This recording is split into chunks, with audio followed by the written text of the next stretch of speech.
Buenos días a todos y buenas noches desde Madrid, España. Claro. Encantado de estar con ustedes. Gracias, Jesús. Él está haciendo un esfuerzo porque obviamente ya él podría estar yendo a su cama, ¿verdad? Pero está con nosotros para compartir su experiencia, para compartir lo que es su pasión, que es la poesía.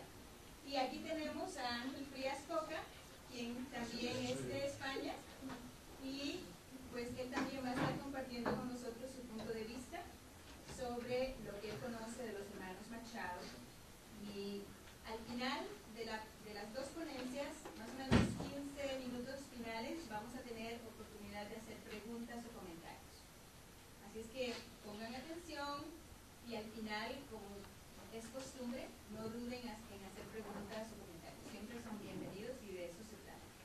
Así es que le doy la palabra a Ángel ahora. Puede darme problema porque como veis Tiene la laringitis. estoy hecho un Cristo. Pero bueno, dentro de lo que pueda intentaré comentaros un poco de lo que a lo que venimos. Queríamos introduciros o hacer que por lo menos conocierais un poco lo que es la poesía. Sobre todo basada en unos monstruos, como vais a ver, que son dos hermanos, que por una serie de circunstancias los pillo en una guerra civil que a cada uno le pillo en un bando. Y nunca, mejor dicho, es cuando se dice que la guerra civil siempre son entre hermanos, y esto es una verdadera lástima, pero es así. A cada uno le tocó en un bando y lucharon cada uno en un sentido distinto. Sin necesidad y sin motivo, pero la guerra fue así de poderes. Y entonces, todo se basa en que son de los grandes poetas del siglo XX, son ellos, los dos hermanos, a pesar de lo que se pueda ver. Antonio, sobre todo, que es el que pilló en el bando de la izquierda, es el más seguido y es al que casi todos los cantautores españoles les han cantado un poema de él. Casi todos tienen algo de esto. No sé si conoceréis a cantautores españoles, pero hay muchos.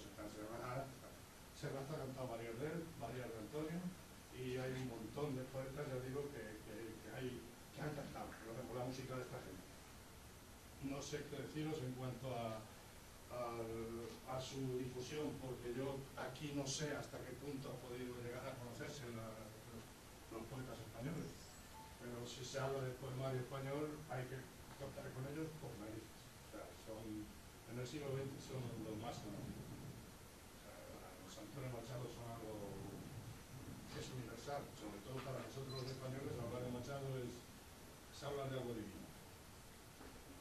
Entonces, lo triste es eso. Yo no sé si vosotros conoceréis algo de la poesía nuestra o no tenéis idea. No suena nada. Sí, no, sí. No. Ustedes tienen ese reto hoy. Pues eso es. Queremos que a partir de hoy, por lo menos, tengáis la curiosidad de buscar estos nombres y algunos otros que van a salir, que al final pues compartimos la misma lengua, compartimos experiencias comunes y creo que nos van a enriquecer a todos. Ya lo podéis saber, son gente que dice las cosas con mucho sentimiento y que trascienden de un tiempo y de una realidad, por muy cruda o muy salvaje que sea. Lo vais a ver. Gracias, Jesús, por el gasto. Gracias. De nada. No puedo, es imposible. Cuando tú quieras me pasas el testigo y nos vamos para allá. No lo sé, porque yo quisiera hablaros de todo, pero es que no puedo. Sobre todo Ángel, que es muy hablantín. Habla y habla, pero hoy la garganta lo traicionó. Me puedo quedar hablando meses, pero estoy botando un tiempo. De todas maneras, cualquier tema que luego surja, cualquier pregunta que queráis, estoy dispuesto a hacerlo porque ya no tengo por qué chillar, os lo puedo hacer un poquito más bajo y seguramente podré contactar bien. Es que ahora me está costando un triunfo, ya os lo digo. Mira, Ángel, si te parece, empiezo un poco con la biografía de los dos, como es común, y entonces luego tú me vas echando ahí una mano o a lo que sea con las preguntas o lo que acordemos luego. Bueno, otra vez buenos días, espero que tengáis una mañana muy agradable. Creo que son las 11:30 ahí, es maravilloso, nosotros ya las pasamos hace un rato.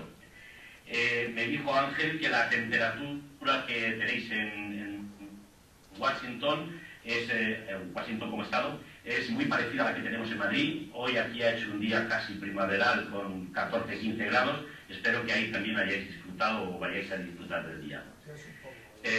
Mirad, vamos a hablar de dos personas A mí, yo soy, ya lo ha dicho Lorena, soy aficionado a la poesía, escribo poesía desde hace muchísimo tiempo, mucho tiempo, siempre he escrito, que yo recuerde, siempre he escrito poesía, mal por cierto, hay gente que lo hace mucho mejor, y siempre me ha gustado mucho indagar, investigar sobre las personas que tenían esa misma afición que yo y que lo hacían mejor, por supuesto.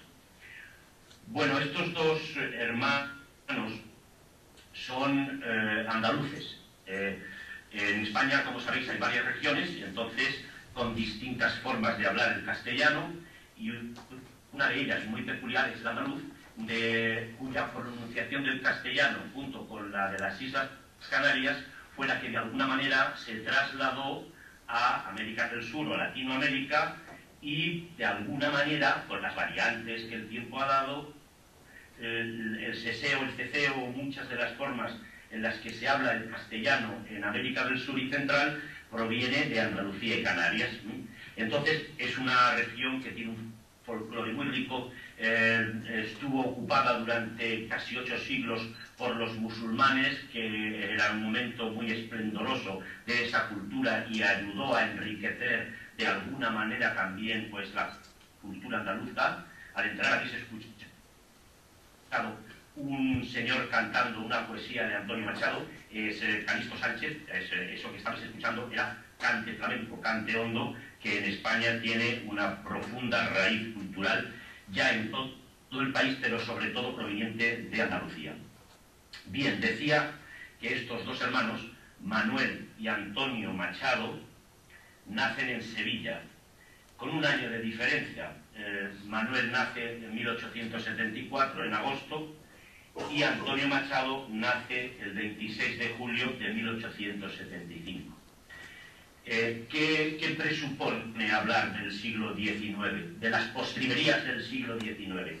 Bien, para que os hagáis una idea, vosotros que probablemente, vamos, seguro, estáis estudiando historia de Estados Unidos, fijaros que 1875 es la fecha en la que hace 10 años que ha terminado la guerra civil, la Civil War entre el sur y el norte de los Estados Unidos, la Confederación y la Unión. Eso, visto desde la perspectiva vuestra, pues dices, es casi en la estratosfera del pasado. En realidad, solo son 100 y pico de años, ¿no? Estos señores nacen en 1874 y 1875 en Sevilla, y son hijos de una familia que podíamos llamar liberal, una familia con una concepción y un concepto republicano en un país como España, que como sabéis siempre ha sido monárquico, con pequeños lapsus de tiempos de 1870 y de 1936 hasta 1939. Esta Segunda República acabó dramáticamente con una guerra. Es una familia de gente muy liberal, muy culta, estudiosa. De hecho, una familia muy unida, que su abuelo era doctor en medicina y catedrático en ciencia en Sevilla. Se le concede un puesto en 1889 en la Universidad Central de Madrid, después de haber estado en Nicaragua trabajando, haciendo un poco el emigrante en las Américas, como decían aquí. Vuelve y pues ocupa ese puesto de catedrático, y toda la familia se traslada a Madrid. Vamos a observar en la vida de los poetas 3 etapas para poder simplificar y comprender. La primera etapa, evidentemente, es el traslado con 8 y 9 años de estos hermanos, junto a toda la familia, abuelos, padres, hijos, el traslado a Madrid. Bien, mis padres también son andaluces, son no de Sevilla, pero sí de Córdoba. Yo nací en la parte castellana, donde, como podéis apreciar, el castellano que hablo es el castellano tradicional, sin ningún tipo de afectación o de acentuación, pero mis padres, que tuvieron que emigrar de Andalucía hacia otras regiones, estuvieron casi toda su vida, a partir de los 23, 24 años que se casaron, estuvieron fuera de Andalucía. Siempre hablaron en andaluz. nunca se les retiró el acento, las S, las H aspiradas, siempre lo tuvieron. Entonces es evidente que aunque no se haya conservado por expreso deseo de Antonio una grabación de su voz, porque decía que no le gustaba, o de Manuel, que además lo sabemos porque Manuel lo decía, tenían un cierto deje andaluz proveniente de su familia. Bien es verdad que en la primera etapa, la que ellos pasan en Madrid, son una familia, como decimos, liberal, son muy allegados a Fernando Ginés de los Ríos, es un señor liberal que hace una institución de enseñanza libre al margen de lo que era la Iglesia y al margen de lo que era el Estado. Digo Iglesia y Estado porque eran las dos instituciones que en ese momento ofrecían enseñanza en España.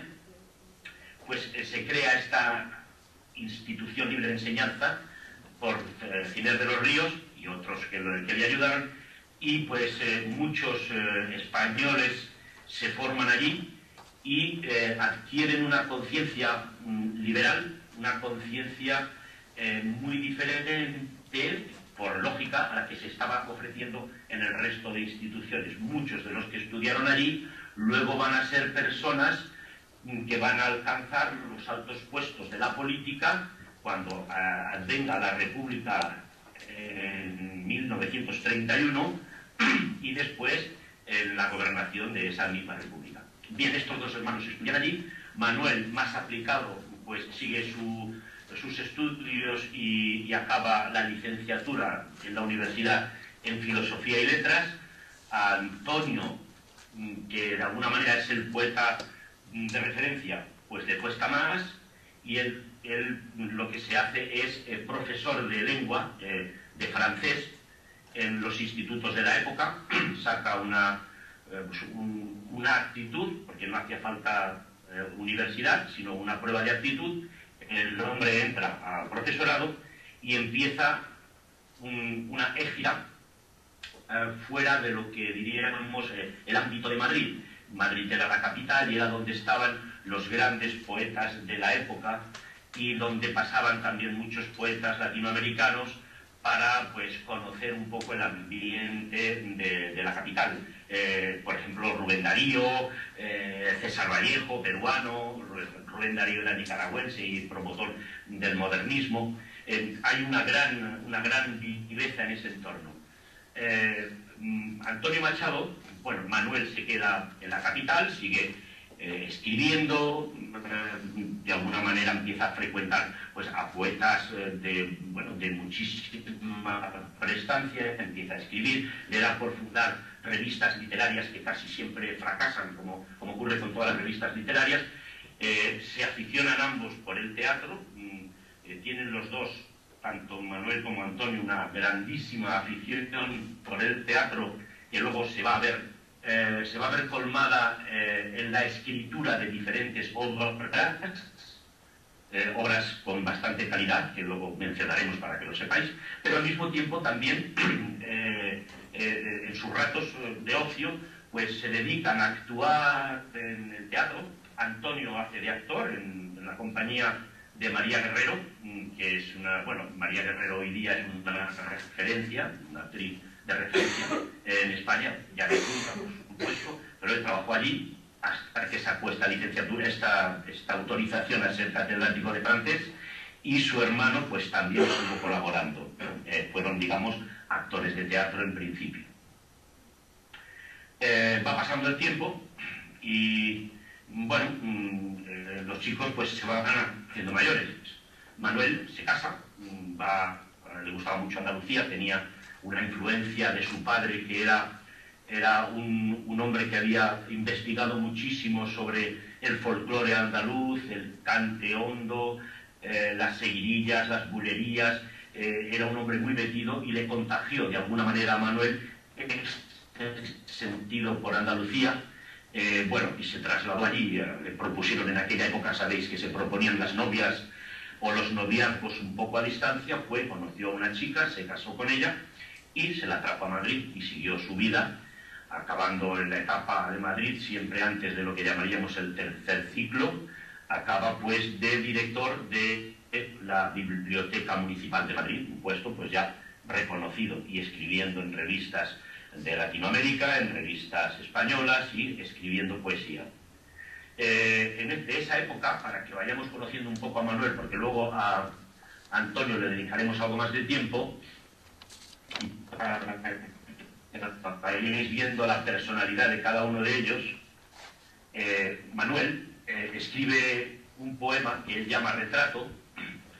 He de deciros que Manuel se adhiere inmediatamente por su amistad con Rubén Darío, el nicaragüense prácticamente inventor del modernismo, una forma de hacer poesía preciosista, donde la forma y donde la rima es prima sobre el contenido.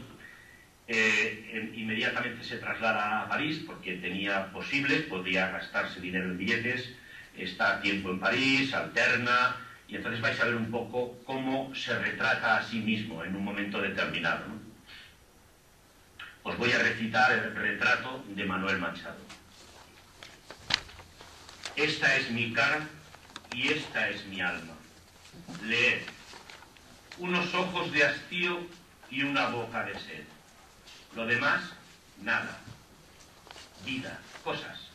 Lo que se sabe, calaveradas, amoríos, nada grave.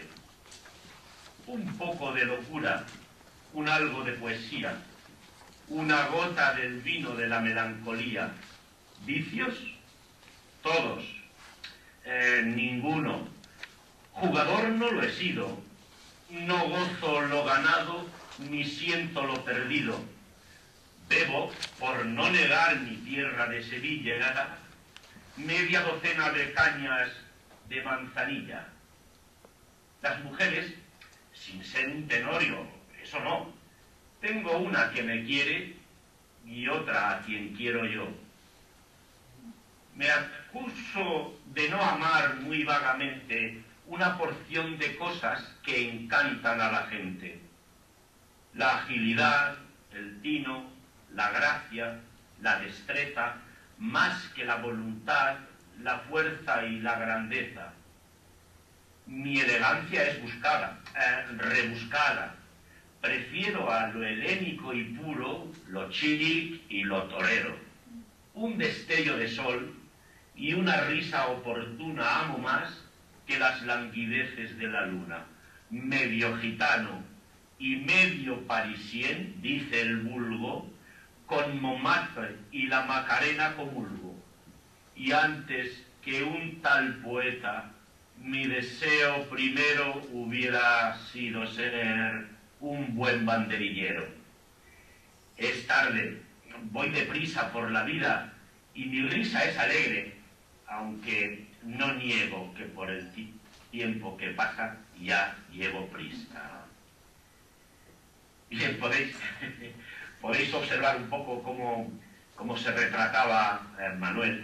Manuel era un hombre pues que tenía una visión de la vida diferente a como el propio Antonio, que era un hombre mucho más retraído, más serio, más seco, pero muy afable, y al que se le conocieron muy pocos jaleos de faldas, por decirlo así. Se enamoró una vez y se casó, y prácticamente solo se le conoce algún otro devaneo de difícil catalogación, porque unos dicen que sí fue algo espiritual y otros que fue real.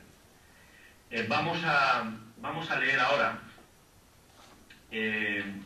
digamos, un retrato para seguir un poco con la línea, ya que ambos hermanos hicieron en distinta época eso que le llamamos el retrato. En este caso es un recuerdo de Machado retratándose a sí mismo a partir de su infancia. Dice así, y observar la diferencia. Mi infancia son recuerdos de un patio de Sevilla y un huerto claro donde madura el limonero. Mi juventud, 20 años en tierras de Castilla. Mi historia, algunos casos que recordar no quiero. Ni un seductor mañara, ni un bradomín sido, ya conocéis mi torpe aliño indumentario. Mas recibí la flecha que me asignó Cupido y amé cuanto ellas pueden tener de hospitalario. Hay en mis venas jotas de sangre jacobina, pero mi verso brota de manantial sereno, y más que un hombre al uso que sabe su doctrina, soy, en el buen sentido de la palabra, bueno. Adoro la hermosura y en la moderna estética corté las viejas rosas del huerto de Ronsard, mas no amo los aceites de la actual cosmética, ni soy una de esas del nuevo gaitrinal. Desdeño las romanzas de los tenores huecos y el coro de los grillos que cantan a la luna. A distinguir me paro las voces de los ecos y escucho solamente entre las voces una. Soy clásico o romántico, no sé. De dejar quisiera mi verso como deja el capitán su espada, famosa por la mano viril que la blandiera y no por el docto oficio del forjador preciada. Converso con el hombre que siempre va conmigo. Quien habla solo espera hablar a Dios un día. Mi soliloquio es plática con ese buen amigo que me enseñó el secreto de la filantropía. Y al cabo, nada os debo.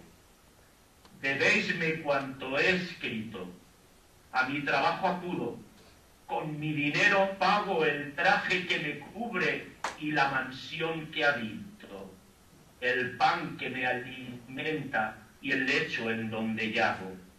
Y cuando llegue el día del último viaje y esté a partir la nave que nunca ha de tornar, me encontraréis a bordo, ligero de equipaje, casi desnudo, como los hijos de la mar. Bueno, supongo que se habrá oído bien. Gracias, en nombre de ellos. Esta es una de las más recitadas, de las más famosas que tiene, porque realmente al final define un poco toda su filosofía de vida en un poema. Es pues muy atractivo, muy interesante. Bien, dejamos a Manuel en Madrid, director de la biblioteca, haciendo el finolis. El hombre bebía, hemos dicho que se tomaba unas copitas de manzanilla. Os digo, manzanilla es un vino blanco con mucha graduación que se utiliza para copear, para tomar, digamos, no en las comidas, sino haciendo tapas o haciendo aperitivos, y que es un vino pues que se mueve entre los 17 y 18 grados y que realmente cuando llevas 7 o 8 pues empiezas a ver las cosas de otra manera, ¿no? Y las tomaba cada día el amigo Manuel. Bueno, pues Antonio Machado se traslada, o lo trasladan, al Instituto de Soria. Soria es una pequeña ciudad de un departamento que nosotros llamamos provincias, capital de un departamento que se llama la provincia, igual que la ciudad Soria, de muy pocos habitantes, una zona de Castilla profunda, donde la temperatura es verdaderamente gélida, donde es meseta, es muy llano, completamente plano, se dan trigales, se dan garbanzos, se dan cultivos extensivos que normalmente se dejan en barbecho. Bueno, es una tierra árida, pero que al mismo tiempo está regada por uno de los ríos más bellos de España, más bonitos, y que se llama el Duero. Y entonces Machado llega allí, está pues a 250 kilómetros de Madrid, pero en aquella época había que pasarse muchísimas horas en tren. Llega Machado, se toma posesión de su cátedra, pues alquila una habitación en una pensioncita, y en esa pensioncita pues hay una chiquita que tiene, cuando él llega en 1907, pues hay una chiquita que tiene pues entonces 13 años, que se llama Leonor, muy madura, muy bonita, y este muchacho con 32 años entonces se prenda de esta chica. Desde luego no se le había conocido ningún noviazgo anteriormente, ni nada por el estilo. Se prenda y en cuanto tienen 15 añitos, pues se casa. Se casa y para Antonio la vida cambia radicalmente. Se vuelve un ser feliz dentro de su retraimiento, está completamente enamorado, le encanta la naturaleza, ya de su familia de bebía, que eran todos muy aficionados, da paseos por las orillas del Duero, visita los olmos, todo ese paisaje que él presencia enamorado de la mano de su jovencísima y hermosa mujer, le va a llenar. Él, un andaluz de tierra cálida y soleada con muchas flores, se enamora completa y perdidamente de los adustos campos de Castilla. Yo creo que lo hace pues por la cara y la imagen de su mujer. Bien, obtiene, su hermano Manuel ha hecho una escapada a París y él aprovecha y obtiene una beca para ir a estudiar durante un año, para ir a perfeccionar su lengua y a hacer lo que pudiera el hombre en París, y se lleva a Leonor, su mujer.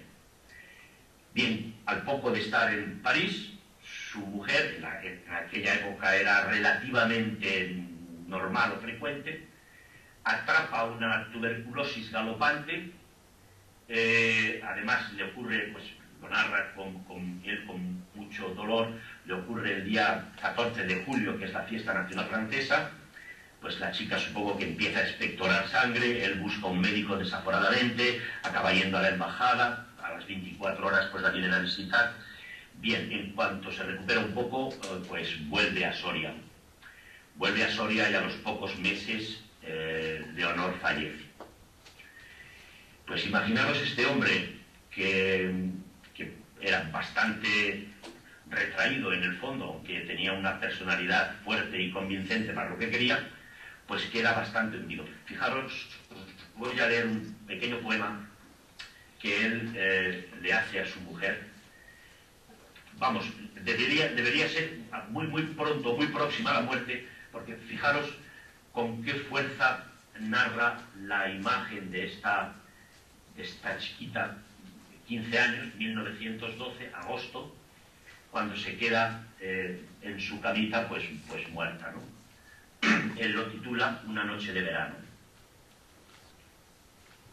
Una noche de verano, estaba abierto el balcón y la puerta de mi casa. La muerte en mi casa entró, se fue acercando a su lecho, ni siquiera me miró. Con unos dedos muy finos, algo muy tenue rompió, silenciosa y sin mirarme, la muerte otra vez pasó delante de mí. ¿Qué has hecho? La muerte no respondió. Mi niña quedó tranquila, dolido mi corazón. ¡Ay! Lo que la muerte ha roto era un hilo entre los dos. Fijaros el hombre cómo sintió esta muerte, la muerte de esa niña que era la ilusión de su vida. Toda la ilusión de la vida de un hombre que nace pues prácticamente 80 años, pues con 35 años, pues bueno, no era una criatura, ¿no? Bien, ¿qué ocurre? Se viene abajo, Soria sigue viendo a Leonor en cada rincón, en cada recodo del Duero, en cada álamo del Duero, en cada esquina, y pide traslado a la primera ciudad que le dan, y aterriza en una ciudad de Andalucía, del norte de Andalucía, en una provincia que se llama Jaén, que es riquísima en olivares, tiene miles y miles de olivares, es precioso ver todos los campos llenos de olivares. El hombre aterriza en Baeza. Allí va a estar 7 u 8 años, se va con su madre, porque la madre, Ana Ruiz, lo ve tan afectado que ya estaba viuda la mujer, había muerto su marido, lo ve tan afectado que se va con él. Y él, pues, se va reponiendo con su poesía y sus recuerdos en esa ciudad moruna, con restos de alcazabas musulmanas y con una vega preciosa. Y a pesar del tiempo y a pesar de las circunstancias que le dicen que tiene que evolucionar, que tiene que subir, fijaros otra poesía que el hombre... sí que me ha salido aquí. Otra poesía que él escribe estando en Baeza y dando esos paseos que acostumbraba a dar con Leonor, pero ya en esta ciudad. Dice así: de la ciudad moruna, tras las murallas viejas, yo contemplo la tarde silenciosa, a solas, con mi sombra y con mi pena. El río va corriendo entre sombrías huertas y grises olivares por los alegres campos de Baeza. Tienen las vides pámpanos dorados sobre las rojas cepas. Guadalquivir, como un alfanje roto y disperso, reluce y espejea. Lejos, los montes duermen, envueltos en la niebla.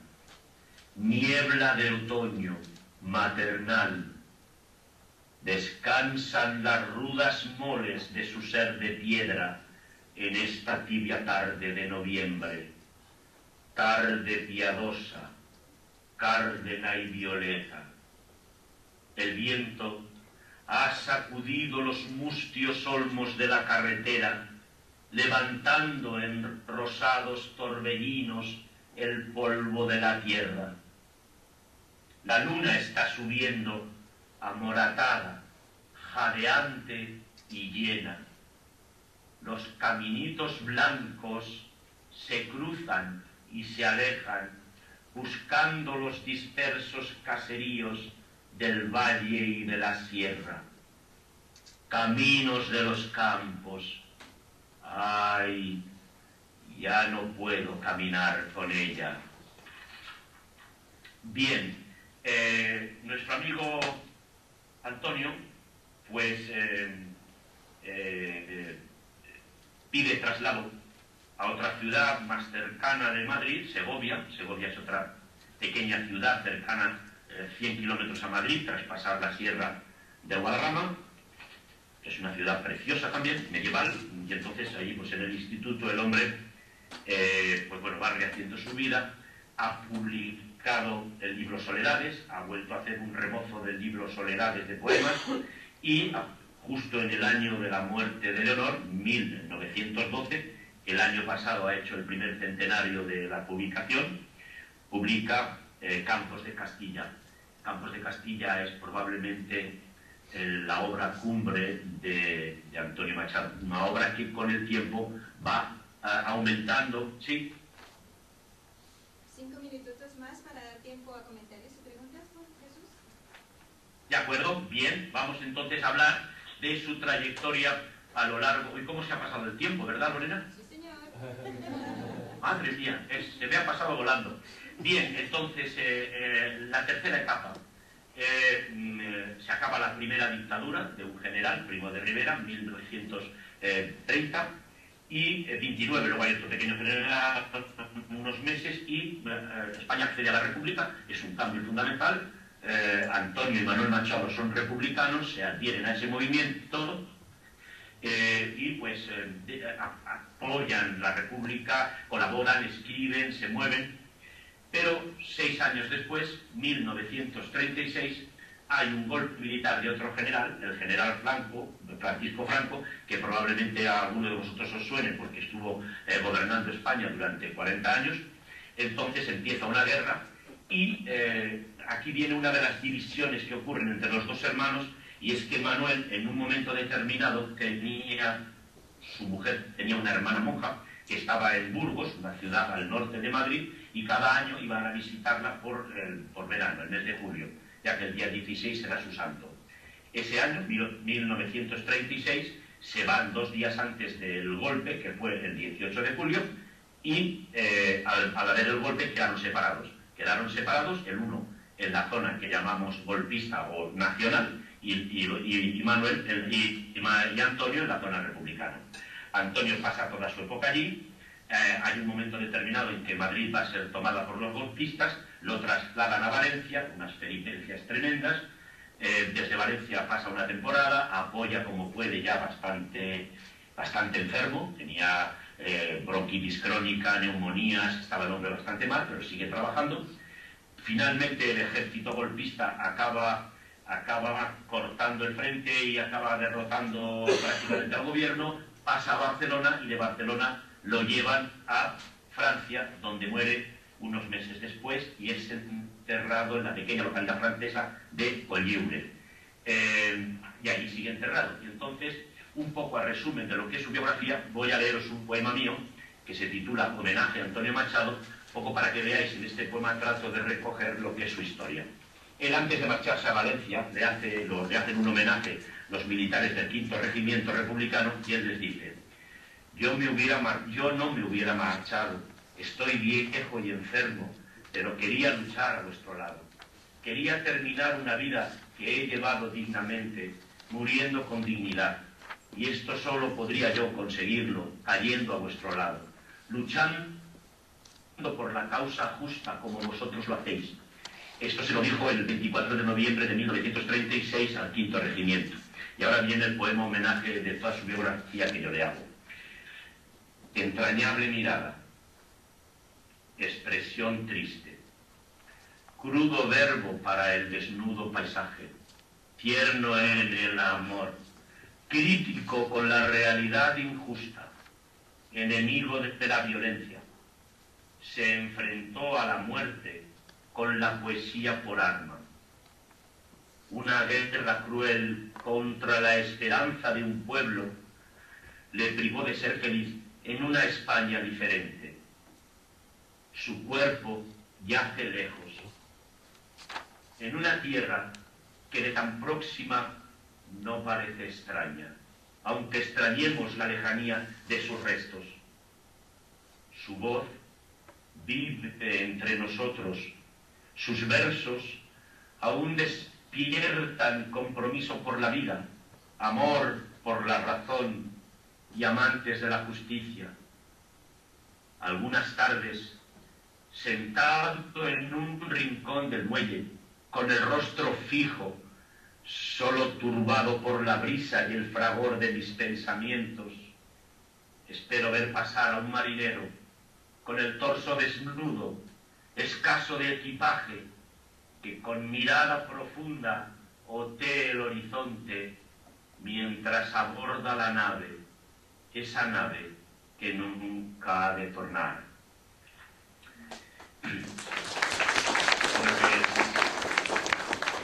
Muchas gracias.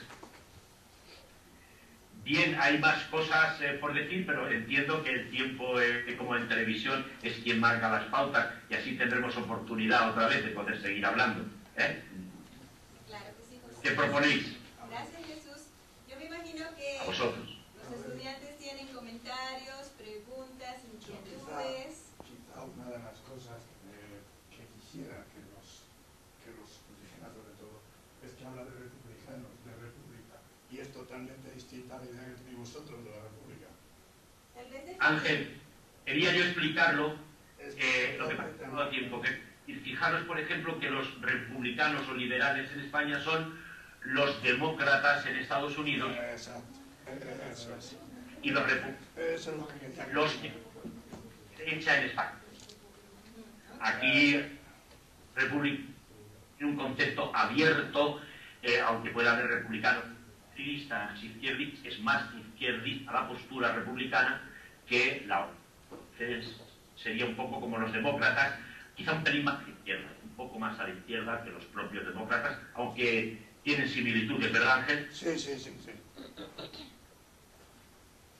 es una de las cosas que yo quería que supierais, porque es que a la Grande República, os pensáis que puede ser lo que es aquí, y es todo lo contrario. ¿Sabes? Ese es Obama lleva un poco hacia la izquierda. Un poquito más. Exacto.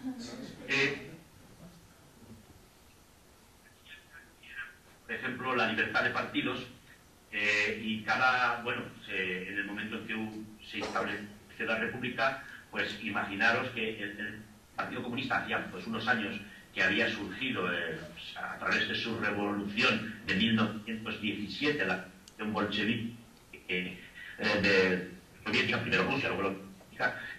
Entonces, todavía, a partir de la Primera, Segunda Internacional, hasta que se separaron, lo que imperaba era el Partido Socialista, llamado socialista, con su característica marxista y, digamos, eran los que tenían la hegemonía del marxismo. Luego después, al surgir ya las juventudes, empezaron uniéndose las juventudes socialistas unificadas a los comunistas, en España por Carrillo, en Cataluña, España con el PSUV, Partido Socialista Unificado de Cataluña.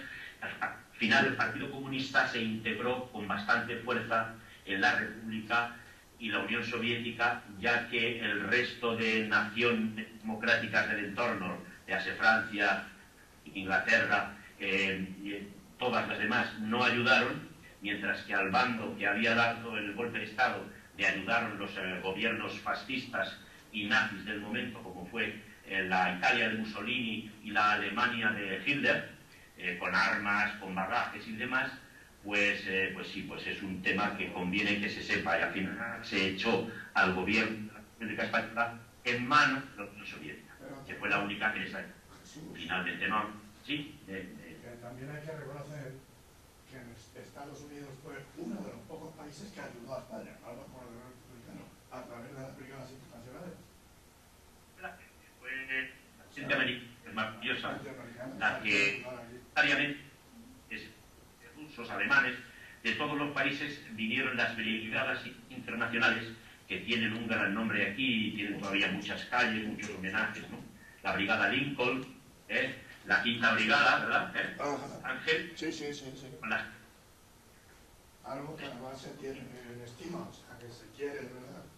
Es algo que los americanos, los norteamericanos ayudaron a la República, al bando republicano, al bando de izquierdas, como dijeron, y nos ayudaron a las brigadas internacionales.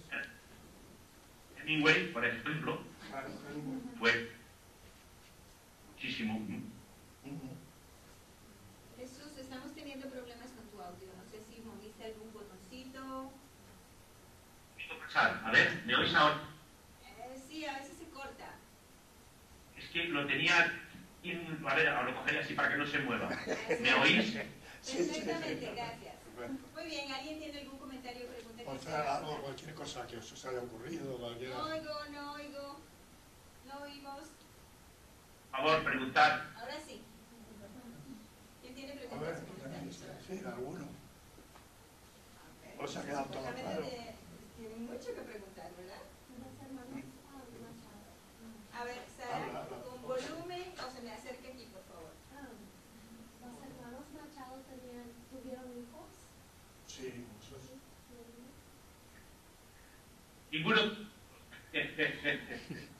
Ninguno de los dos. Tuvieron sus otros hermanos. Claro. Ellos eran hermanos. Manuel no tuvo ningún hijo y Antonio no le dio tiempo, ya que su único matrimonio con Leonor y no le dio tiempo a tener hijos. Luego dicen que a la vejez tuvo un amor físico romántico con una poetisa que se llamaba Guiomar, pero no tuvo hijos. Lo que sí tienen son sobrinos, una de ellas todavía vive, una de las pocas que quizás la única, y la tenemos aquí. Y pues escribe memorias, les hacen que nos cuente cosas, porque ella vivió con ellos, estuvo con ellos en los viajes, en los exilios y demás. Se llama Leonor también y es la madre de un gran amigo y colaborador de Ángel y mío, que se llama Manuel Álvarez Machado, que es pues sobrino nieto de los poetas, y su madre pues sobrina. Pero ellos dos no tuvieron descendencia directa.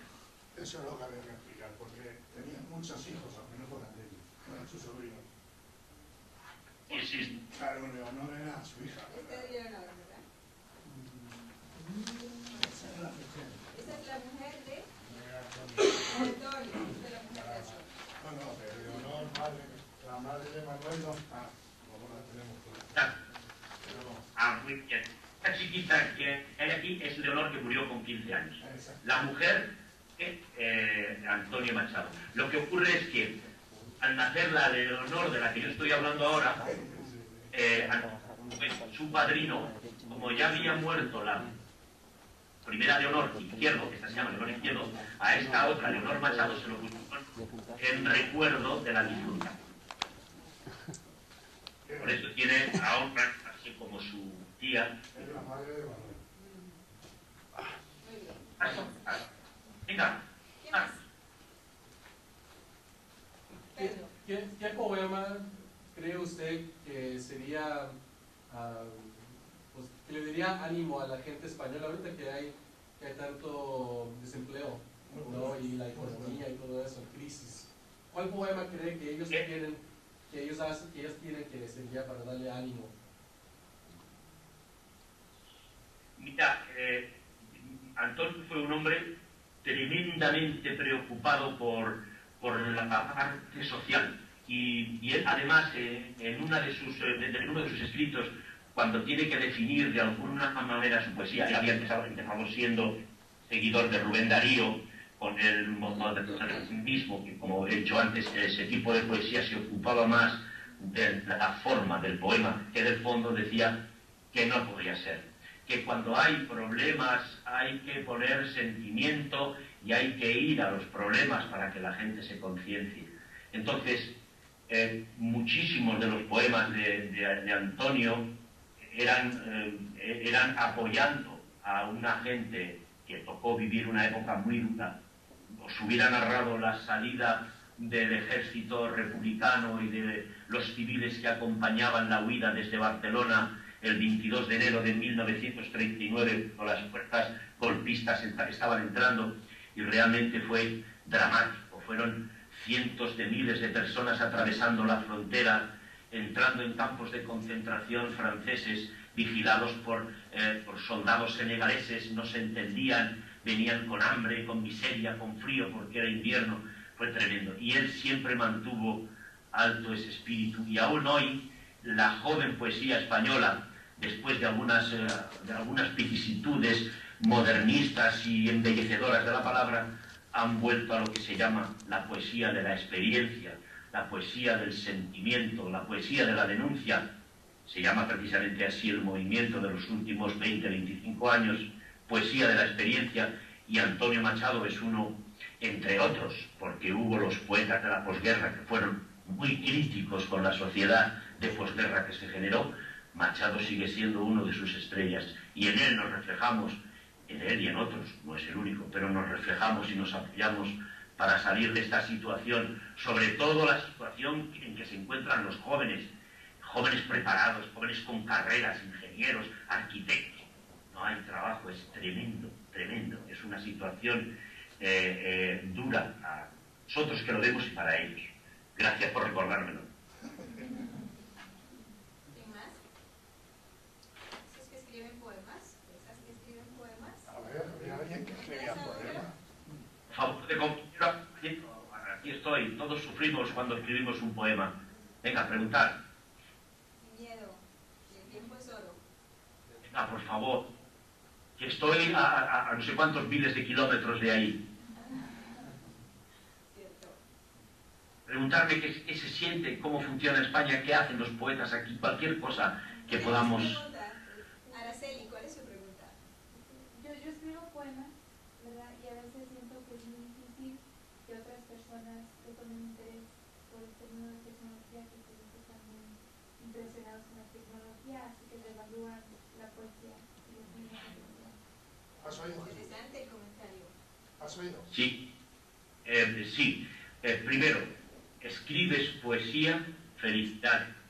Eso te va a alegrar la vida. No te va a dar probablemente dinero, ni te va a hacer millonaria, pero te va a alegrar la vida y va a hacer que estés muy a menudo a gusto contigo mismo. Segundo, el poema se escribe a partir de un sentimiento interior propio, pero tiene que ser comunicado. Ahí tenemos un problema. La gente, por lo normal, cree que la poesía es difícil de entender y como nadie quiere ser catalogado de tonto, dice, no, yo paso de eso porque yo prefiero otras cosas. Bien, nuestra misión es hacer que el poema sea entendible. Al principio, porque claro, si no somos capaces de llamar a esa puerta, que es la otra persona, y que esa puerta se abra, y que de alguna manera entienda o trate de entender lo que yo le estoy diciendo desde mi fondo, la frustración va a ser para nosotros, aunque hayas sido feliz a la hora de hacerlo. Hemos de acomodar nuestra poesía preferentemente a un sentido que se entienda, aunque luego hagas otras donde pongas tu sentimiento y las guardes para cuando la gente, los que te van a escuchar, ya comprendan y entiendan. Es como si a un niño que no sabe hablar español, te le pones a hablar en español, o en inglés, si no sabe inglés, te va a decir, mire usted, gracias por el esfuerzo, pero no entiendo qué me dice.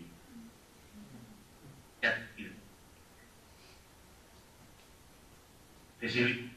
¿Te sirvió? Sí. Muy bien. ¿Quién más? ¿Tiene algún comentario o pregunta? Does he have kids? ¿Ah? Does he have kids? ¿Quién? ¿Él? Like him personally? Sí. Yeah. Sí, él sí, claro que tiene su familia.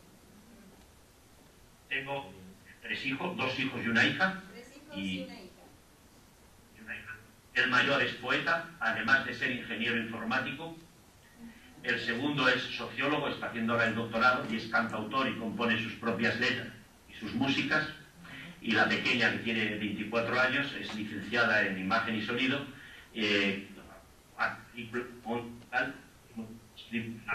Pues bien, como que esto es como no sé, No muevas el micrófono. No muevas el micrófono, Jesús, por favor. se me fue la mano. Se emocionó con sus hijos, ¿verdad? Es normal. La puesta es algo que cuando se lleva dentro no se puede dejar. Es muy hermoso.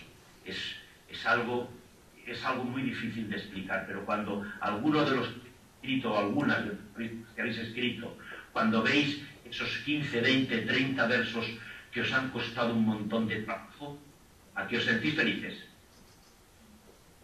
¿Sí? ¿Os sentís felices? Sí. Sí, claro, ¿verdad? Sí. Hay que seguir, hay que buscar esa adrenalina y esa felicidad, hay que seguir buscándola y luego, si es posible, transmitirla a los otros.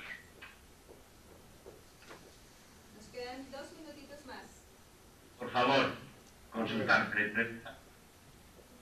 A ver, Paola. ¿Y nunca ha visitado los Estados Unidos? A ver, visité Estados Unidos en 1985, fue un viaje organizado, estuve en Florida y bueno, tanto en aquel momento la diferencia social y económica entre Estados Unidos y España era muy grande y nos sorprendió muchísimo. Pensar que en ese momento, recuerdo que el dólar, nuestra moneda hasta que entramos en el euro, moneda europea, era la peseta, algunos habréis oído hablar. Y en ese momento el dólar estaba a 200 pesetas un dólar. Es decir, cuando nosotros fuimos a Estados Unidos nos era muy difícil comprar nada, vivir nada, porque todo era muy caro. Pero me encantó la situación, el ambiente. Digo, conocí Florida y es lo único que he podido ver luego, pues hombre, conozco, digamos, de referencia a Nueva York, miro mucho el mapa, me paseo por Google Maps, entro, veo, deambulo, me encanta. Me encanta la cultura y me encanta la situación. También me encanta mucho Latinoamérica. He estado también en Venezuela, no hace mucho. Me encantó, viajé, estuve en la Catarata del Ángel, estuve en Roques, estuve en Caracas. Me gusta muchísimo viajar y sobre todo las culturas. Y la cultura latinoamericana, hispanoamericana en este momento es muy fuerte y da gusto verla. Es admirable ver la cantidad de personas que escriben en esta lengua común y la de cosas interesantes que se dicen. Eso nos debe llenar de orgullo, aunque yo pienso que el orgullo no es en fe, sino a favor de podernos ver también a otras lenguas, otras culturas minoritarias, siempre, siempre. Hay que respetar como queremos que nos respeten, eso es evidente. Jesús, muchísimas gracias por tu tiempo, por tu aporte, por tu interesante participación y tu pasión. Nos da mucho gusto haberte tenido en clase. Gracias a vosotros, encantado, y espero que lo podamos repetir. Y si alguna vez tiene oportunidad de venir por Madrid, pues a través de Lorena o de Ángel, que lo diga, y les enseñaré dientes y lo que haga falta. Gracias.